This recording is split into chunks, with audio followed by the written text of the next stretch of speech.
ఈరోజు దేవుని వాక్యము మన హృదయాన్ని స్తుతితో నింపే విధంగా ఉంది. కీర్తనలు 9వ అధ్యాయం 1వ వచనం. నా పూర్ణ హృదయముతో నేను యెహోవాను స్తుతించెదెను. యెహోవా, నీ అద్భుత కార్యములన్నిటినీ నేను వివరించెదెను. దావీదు తన హృదయమంతా దేవునికే అంకితం చేస్తూ ఆయన చేసిన అద్భుత కార్యాలను మర్చిపోకుండా ప్రజలందరికీ తెలిపాడు. ఇది కృతజ్ఞతతో కూడిన ఆత్మీయ ఆరాధన. దేవుడు చేసిన కృపలను మనం ఎప్పటికీ మర్చిపోకూడదు. ఆయనను స్తుతించడం మన బాధ్యత. ఈరోజు మనం కూడా మన పూర్ణ హృదయముతో ఆయనను స్తుతిద్దాం. ఆయన మహిమను ఇతరులతో పంచుకుందాం. దేవుడు మన జీవితంలో ఎన్నో అద్భుతాలు చేశాడు. ఆ ఆశ్చర్య కార్యాలను గుర్తుంచుకోవాలి. దేవునిని మన పూర్ణ హృదయముతో స్తుతించాలి, ప్రశంసించాలి. మన జీవితం దేవునిని గొప్పగా ప్రకటించేదిగా ఉండాలి. స్తుతి మన ఆత్మను బలపరుస్తుంది. దేవునికి కృతజ్ఞత చెప్పే మనసు కలిగిన వారు ఆయన దయను మరింతగా పొందుకుంటారు.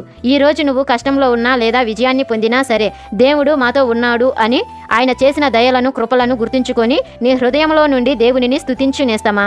అనుదిన బైబిల్ వాగ్దానం ఛానల్ను సబ్స్క్రైబ్ చేయండి. ప్రతిరోజు బైబిల్ వాక్యము మరియు బైబిల్ జ్ఞానమును పెంపొందుకునే బైబిల్ ప్రశ్నలు, జవాబులు మీకోసం.